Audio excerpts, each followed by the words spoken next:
The storm had raged for 3 days straight, battering the Northern California coastline with relentless fury. Mason Blackwood pulled his weatherproof jacket tighter as he trudged along the beach in the gray morning light, scanning the shoreline for specimens washed up by the tempest. As the head marine biologist at Coastal Research Station, these post-storm surveys often yielded fascinating discoveries. The wind had finally settled, leaving behind a landscape of scattered driftwood and tangled seaweed. Mason's collection bag already contained several unusual shell specimens when a flash of iridescent blue caught his eye near the rocks ahead. At first, he thought it might be a piece of unusual kelp or perhaps debris from a shipwreck, but as he approached, his breath caught in his throat. Partially concealed beneath a tangle of seaweed lay the unmistakable form of a woman. "Hey," he called out, breaking into a run. "Can you hear me?" When he reached her, Mason fell to his knees on the wet sand. Her skin had an unusual bluish-silver sheen, which he initially attributed to hypothermia. Long, silvery hair framed delicate features that seemed almost too perfect. She wore what looked like a thin, translucent bodysuit that shimmered with an otherworldly iridescence. Mason pressed his fingers to her neck, searching for a pulse. Her skin felt strangely smooth, almost like polished stone, yet warm. Relief washed over him when he detected a steady rhythm beneath his fingertips. "Ma'am? Can you hear me?" he asked again, gently turning her onto her back. Her eyelids fluttered open, revealing eyes unlike any he had ever seen, luminous violet irises that seemed to shift and swirl like nebulae. She gasped, drawing in a sharp breath, then began coughing up seawater. "It's okay," Mason soothed, helping her sit up. "You're safe now." The woman stared at him, eyes wide with what looked like a mixture of fear and fascination. When she spoke, the sounds that emerged were like nothing Mason had ever heard, melodic and fluid, but completely unintelligible. He reached for his phone to call for help, then hesitated. Something about this woman wasn't right. The unusual coloration of her skin, those extraordinary eyes, and the strange membrane-like webbing he now noticed between her fingers, all of it set off alarm bells in his scientific mind. "I'm Mason," he said slowly, pointing to himself. "Mason." The woman tilted her head, studying him with those mesmerizing eyes. After a moment, she raised a trembling hand to touch her own chest. Aria, she managed, her voice still carrying that strange musical quality. "Aria," Mason repeated, smiling. "Nice to meet you, though I wish it were under better circumstances." A particularly cold gust of wind swept over them, causing Aria to shiver violently. Making a quick decision, Mason shrugged off his jacket and wrapped it around her shoulders. "My cabin's not far from here," he said, gesturing toward the cliffs where his research station perched. "I can help you there." When he helped her to her feet, Aria swayed dangerously. Her legs seemed unsteady, as though she wasn't accustomed to using them. Without hesitation, Mason swept her into his arms, surprised by how lightweight she felt despite her height. As he carried her along the beach, Mason couldn't shake the feeling that he had just encountered something beyond his understanding. The scientific part of his brain catalogued her unusual features, while a deeper instinct warned him that bringing her to authorities might put her in danger. By the time they reached his isolated cabin, Aria had fallen into a fitful sleep against his chest. Mason gently laid her on his couch and covered her with a warm blanket. In the better light of his living room, the unusual aspects of her appearance were even more apparent, the faint, scale-like pattern on her skin, the slightly elongated shape of her ears, the gill-like structures just barely visible on the sides of her neck. "What are you?" he whispered, more to himself than to his unconscious guest. Outside, waves crashed against the shore with renewed vigor as another squall line approached. Whatever secrets this mysterious woman held, Mason sensed his life had just changed irrevocably, like the tide pulled by an unseen moon, drawing him toward an unknown destiny that waited in the depths beyond the shore. Mason woke with a start, his neck stiff from sleeping in the armchair. Sunlight streamed through the windows of his cabin, illuminating dust motes dancing in the air. For a moment, he wondered if the previous night had been a dream, until he saw the empty couch where he'd left Arya sleeping. "Arya," he called out, rising quickly. A crash from the bathroom sent him hurrying down the hall. He found her staring in wonder at the shower, her hand under the stream of water. She'd somehow figured out how to turn it on, and the floor was already soaked.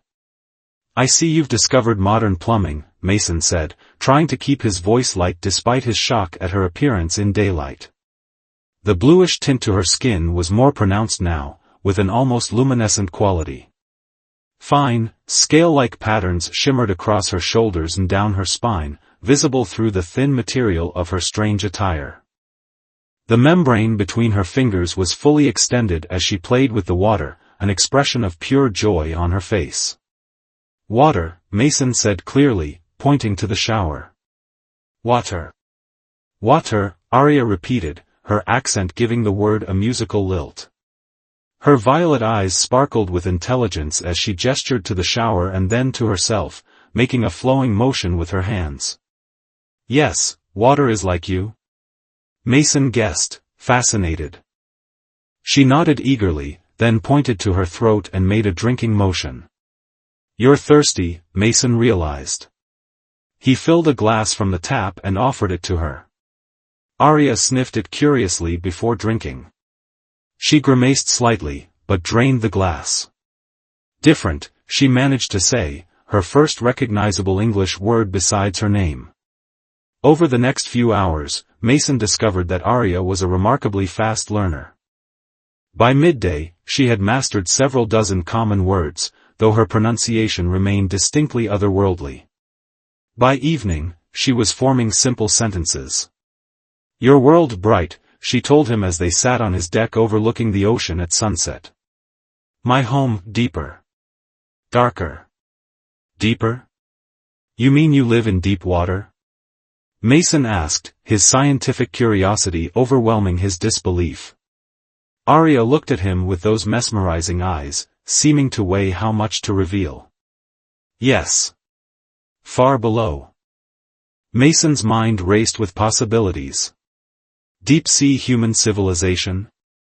Some undiscovered species of marine humanoid? Or something else entirely? "Show me," he said gently. Arya hesitated, then slowly rolled up the sleeve of the sweater he'd lent her. Beneath the cloth, distinct bioluminescent patterns glowed softly against her skin, pulsing in rhythm with her heartbeat. "Beautiful," Mason whispered, resisting the urge to touch the glowing markings. Arya smiled, the first genuine smile he'd seen from her. "Function," she explained haltingly. "For dark water.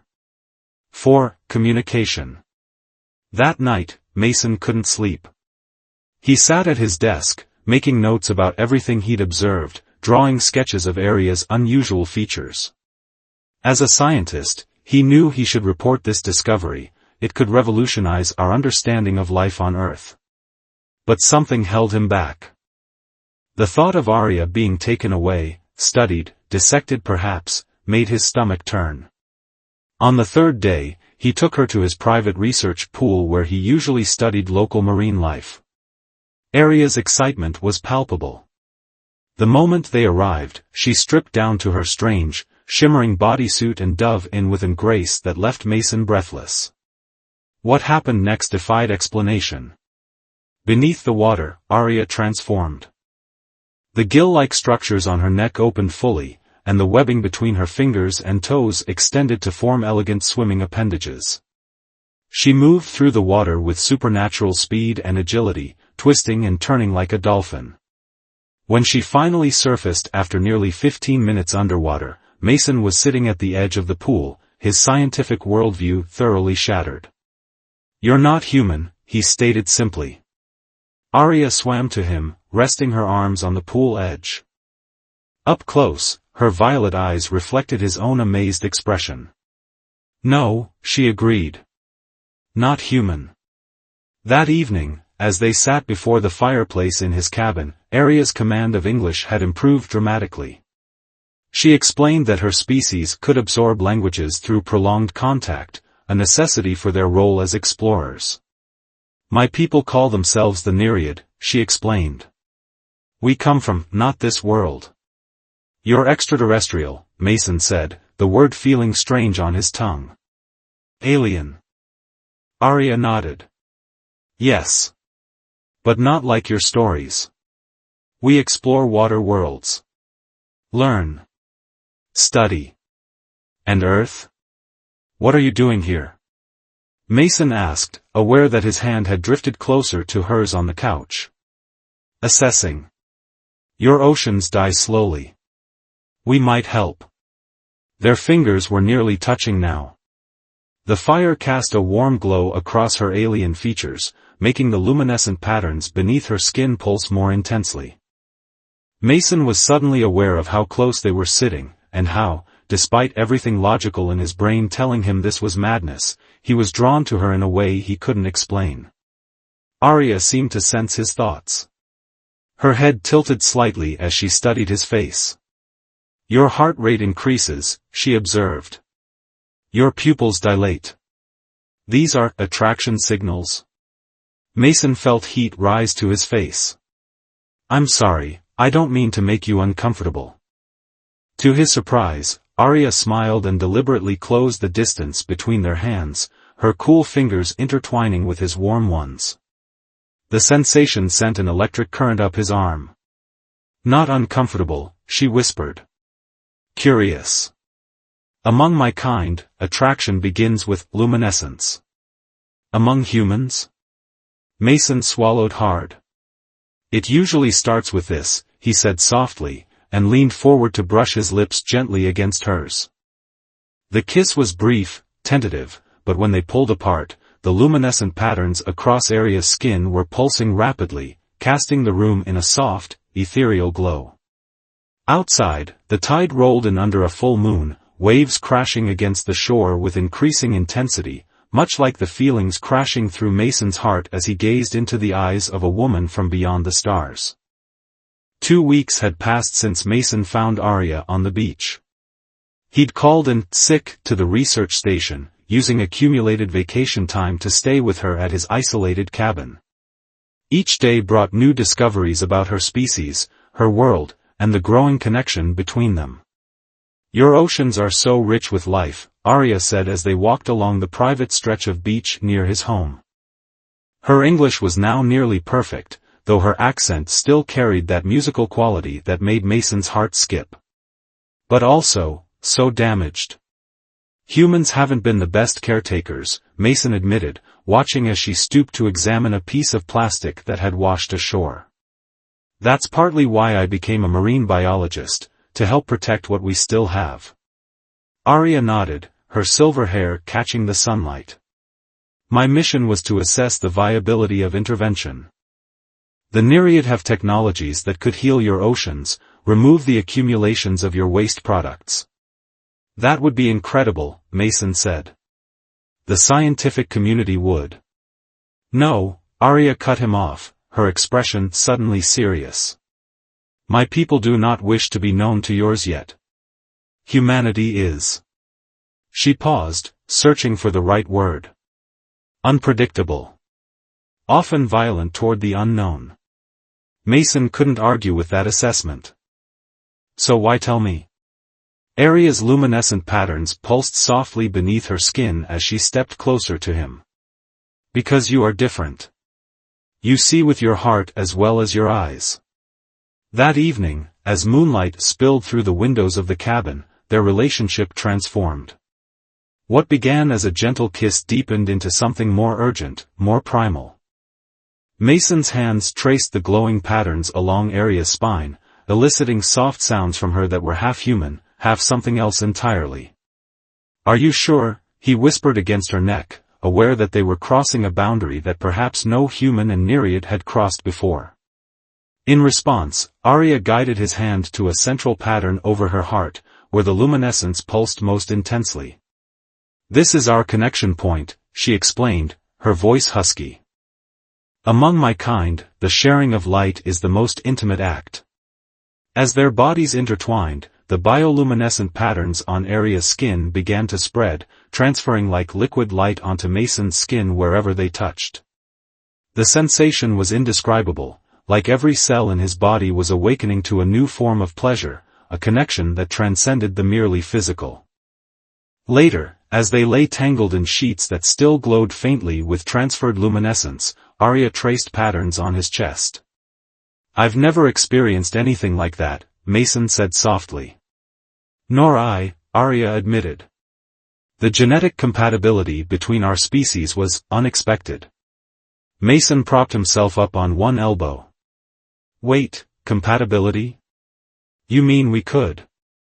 A sudden pounding on the front door interrupted them. Mason froze, then quickly jumped up, throwing on clothes. "Stay here," he whispered to Aria, whose eyes had widened with alarm. Through the peephole, Mason saw two men in dark suits standing on his porch. His stomach dropped. One held up a badge. "Dr. Blackwood? Federal agents.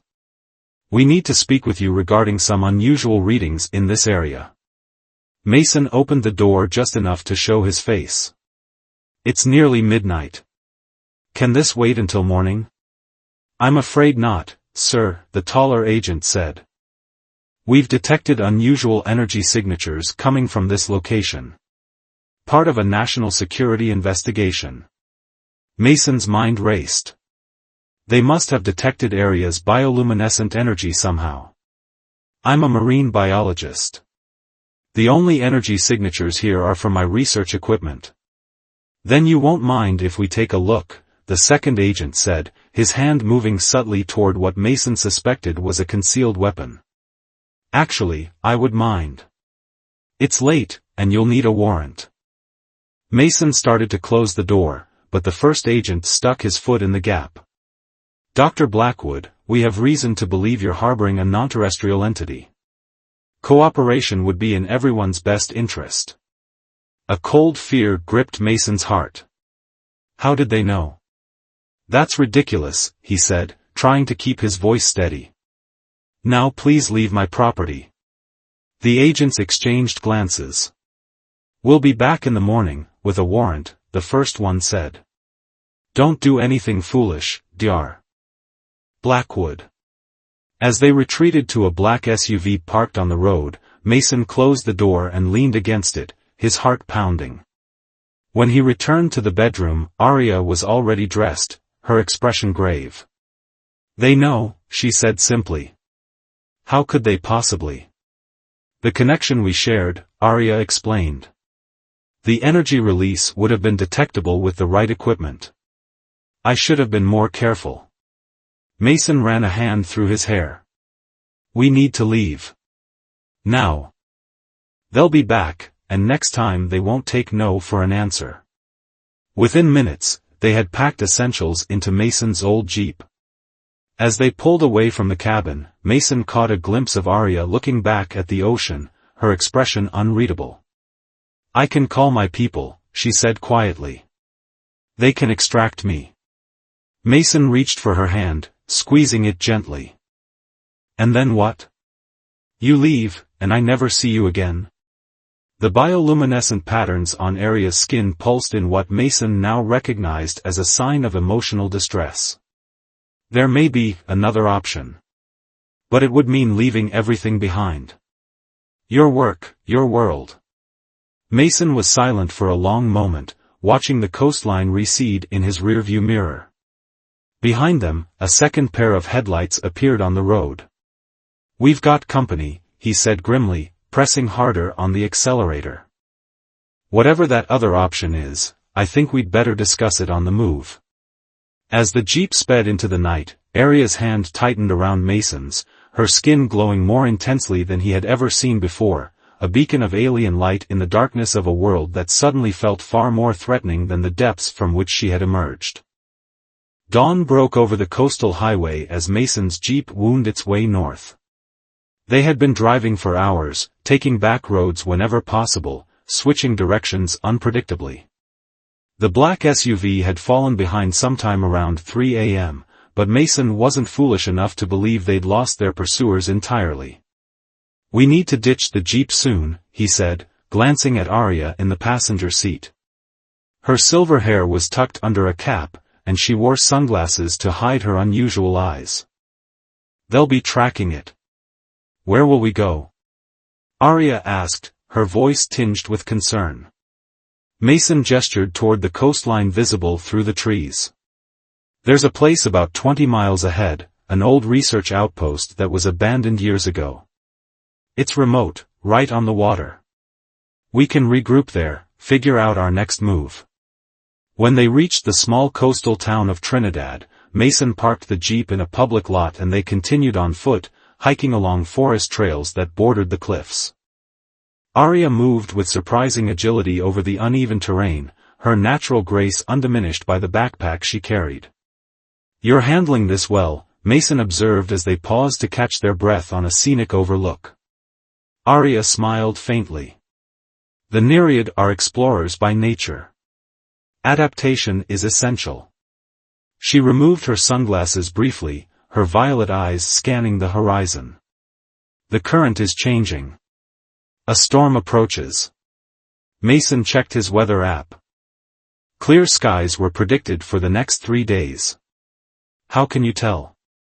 I feel it, she replied simply, placing a hand over her heart. The ocean speaks to us in ways your instruments cannot detect. By late afternoon, they reached the abandoned research station, a weathered wooden structure perched on a rocky outcropping, accessible only by a narrow path from the mainland. Inside, dust covered the sparse furnishings, but the structure was sound. It's not much, but it should keep us hidden for a while, Mason said, dropping his backpack on the floor. Arya moved to the large windows facing the sea, her expression wistful. I need to contact my people soon. The longer I remain, the greater the danger to both of us. Mason joined her at the window, his hand finding hers. You mentioned another option. What did you mean? Before she could answer, a distant sound caught their attention, the steady thump of helicopter blades. Mason quickly doused the lantern he'd lit. How did they find us so quickly? He whispered. Arya's expression turned grim. The connection between us, it creates an energy signature they can track. The more intense our emotions, the stronger the signal.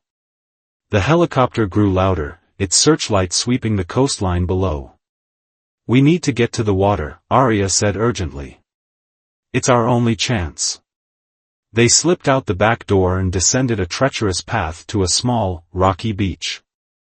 The wind had picked up, just as Arya had predicted, and dark clouds now obscured the setting sun. My people can find me more easily in deeper water, Arya explained, beginning to remove her borrowed clothes. Beneath them, her original iridescent bodysuit still clung to her form. But you cannot breathe underwater. I cannot leave you here to be captured. The helicopter's spotlight swept dangerously close. On the cliff above, flashlight beams appeared, ground teams closing in. What choice do we have? Mason asked, the reality of their situation sinking in. Arya took his face in her hands, her skin beginning to glow with increasing intensity. There is a way, but it would change you forever. Among my kind, when we choose a life mate from another ocean, we can share our essence, allow them to adapt to our world. You mean, become like you? Not exactly. You would remain human, but changed. Able to breathe underwater, to withstand the pressure of the deep. But you could never fully return to land again. Her luminescent patterns pulsed anxiously. It is irreversible, Mason. The sound of voices from the path above grew louder. The helicopter circled back, its spotlight illuminating the beach in harsh white light. Federal agents, a voice boomed from a loudspeaker. Remain where you are. Mason looked from the advancing agents to Arya, his decision crystallizing with surprising clarity. How do we do this? Arya's eyes widened. You're certain? More certain than I've ever been about anything, he replied, surprising himself with the truth of it. The ocean churned more violently now, waves crashing against the rocks as the storm Arya had sensed moved in with unnatural speed. She guided him into the shallows, the cold water swirling around their legs. "We must fully submerge," she instructed, her voice nearly drowned out by the helicopter and the crashing waves. "The process is intimate. Our essence must blend completely." Behind them, agents were making their way down the treacherous path, shouting orders to stop. Mason and Arya waded deeper, until the water reached their chests. Her skin now glowed so brightly that it illuminated the churning water around them, creating a beacon of otherworldly light. "This will hurt," she warned, drawing him close. But only for a moment. Their lips met as a wave crashed over them, pulling them under. Beneath the surface, Arya's body seemed to dissolve into pure light that surrounded Mason, penetrating his skin, flowing into his lungs. The pain was exquisite, like being torn apart and remade molecule by molecule. He fought the instinct to struggle, to swim for the surface, trusting Arya completely as his consciousness began to fade. Above the water, the agents reached the shoreline just in time to witness the sea erupt in a brilliant flash of blue-white light that momentarily blinded them. When their vision cleared, the two figures had vanished, leaving only a fading glow beneath the waves that retreated into the depths and disappeared. The storm intensified, driving the agents back from the shore and forcing the helicopter to retreat. By morning, no trace remained of Mason Blackwood or the mysterious woman he had harbored, only rumors of strange lights in the ocean that local fishermen would whisper about for years to come. Mason opened his eyes to a world transformed. He was breathing, not drowning, yet surrounded by water that stretched in every direction. Above, the surface was a distant, shimmering ceiling; below, the abyss called with mysterious depths. "Welcome to my world," Arya's voice resonated in his mind, clear as a bell despite the absence of air. She hovered before him, her true form finally revealed. Without the constraints of land, her silver hair floated around her like a living halo. The membranes between her fingers and toes had extended into delicate, translucent fins that propelled her effortlessly through the water. Most striking were her eyes, no longer merely violet, but containing swirling galaxies of light that matched the patterns flowing across her skin. Mason looked down at his own body in wonder. His skin had taken on a subtle bluish tint, and when he focused, he could feel new organs working within his chest, not quite gills, but something more advanced that extracted oxygen from the water. "How am I speaking to you?" he asked, surprised to hear his own thoughts projected outward. "Bioluminescent telepathy," Arya explained, swimming a circle around him. "The transformation altered your neural pathways to match ours. Your thoughts create subtle light patterns that our minds can interpret." Mason tentatively kicked his legs, finding that his body moved through the water with newfound grace. "It's incredible." "It's your new reality," Arya said, a hint of sadness in her mental voice. "The land is closed to you now, except for very brief periods. Your lungs have been permanently altered." The weight of his decision fully registered then, his career, his life on land, all of it sacrificed in the span of a single moment. Yet looking at Arya, witnessing the majesty of this underwater realm, Mason felt no regret. "Where do we go now?" he asked. "Home," Arya replied, extending her hand. "My people await." They swam for what seemed like hours, descending steadily into deeper waters. Mason discovered abilities he never imagined. He could see clearly in the diminishing light, sense pressure changes that signaled underwater currents, even detect the electrical signatures of distant marine life. As they reached the edge of the continental shelf, where the seafloor dropped away dramatically, Mason felt a vibration in the water. From the darkness below, a soft glow emerged, growing stronger until it revealed a vessel unlike anything human technology had produced, an elongated, organic-looking craft that pulsed with the same bioluminescence as Arya's skin. "A retrieval ship," Arya explained. "My signal reached them during our transformation." The vessel approached, opening like a blooming flower to reveal an interior chamber. As they swam inside, Mason was greeted by three beings similar to Arya, though with subtle variations in their patterns and coloration. "This is the human who sheltered you?" one asked, their thoughts colored with surprise. "This is Mason," Arya corrected, moving protectively to his side. "No longer fully human. He has undergone the bonding." The three Nereid exchanged what Mason could only interpret as looks of astonishment. One moved forward, circling him curiously. "Unprecedented," they communicated. "No off-worlder has ever been offered the bonding. The council will need to convene." "The council can convene all they wish," Arya replied, a hint of defiance in her mental voice. "The bond is complete. Mason is now part of the collective, as is his right as my chosen mate." The journey to the Nereid city took them deeper than Mason had imagined possible. When the underwater metropolis finally came into view, he understood why Arya's people had remained hidden from human detection for so long. Built within the wall of an enormous underwater trench, the city was nearly invisible from above, its structures extending horizontally from the rock face rather than vertically from the seafloor.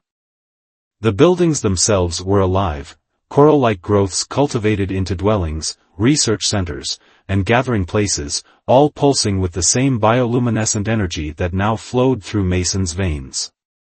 "It's like something from a dream," he communicated, awestruck. In the days that followed, Mason was introduced to the wonders of Nereid civilization. Their technology was biomechanical, grown rather than manufactured. Their societal structure was fluid and cooperative, built around specialized contributions to the collective welfare. Most fascinating to the scientist in him was their vast library of knowledge, a living archive of information gathered from countless water worlds across the galaxy. The Council, 7 elder Nereid whose patterns glowed with accumulated wisdom, eventually summoned them. In a chamber carved from mother of pearl, they debated Mason's presence among them. "The human world now hunts for both of you," one elder communicated. "They detected the energy signature of your bonding. Their instruments grow more sophisticated. Which is precisely why we should accelerate our intervention," Arya argued. "Mason's knowledge of human scientific communities can help us approach the right researchers, ones who will understand the importance of our assistance without seeking to exploit our people." The debate continued for hours, with Mason providing insights into human environmental politics and scientific cooperation. Finally, the eldest council member approached him directly. "You have sacrificed much to join our world," they communicated. "Yet I sense no regret in your thoughts." "The ocean was always my true home," Mason replied. "I just didn't know how completely until now." Later, as Mason and Arya swam through the city's central garden, a magnificent collection of bioluminescent flora from across the galaxy, she revealed the Council's decision. "We will establish limited contact with specific human researchers," she explained. "A careful, controlled introduction to prevent panic or aggression. And you will help us bridge the gap between our worlds." "Ambassador to the deep," Mason mused. "Not exactly the career path I envisioned when I became a marine biologist." Arya's laughter rippled through his mind like musical notes. "Life rarely follows the expected currents, does it?" That night, in their shared dwelling overlooking the abyssal plain, Mason and Arya's bodies intertwined in a dance of light and sensation that transcended their different origins. The bioluminescent patterns that covered them both now synchronized perfectly, creating a single, unified glow that pulsed with their shared heartbeats. As they floated together in the aftermath, watching distant bioluminescent creatures drift like living stars through the darkness, Mason reflected on the journey that had brought him here, from a lonely scientist walking a stormy beach to a transformed being poised between two worlds. "Any second thoughts?" Arya asked, sensing the direction of his contemplation. Mason pulled her closer, their lights merging once more. "Only one," he replied. "I wish I'd found you sooner." Far above, on the surface of the ocean, a research vessel drifted under starlight. In its laboratory, instruments recorded unusual energy signatures from the depths, regular, patterned pulses that defied conventional explanation. The lead scientist, a former colleague of the missing Dr. Blackwood, stared at the readouts with growing excitement. "It's almost like a message," she murmured to herself, unaware that deep below, a new chapter in human extraterrestrial relations was about to begin, a story of oceans healed, worlds connected, and a love that had transcended the stars to flourish in the unexplored depths of Earth's final frontier.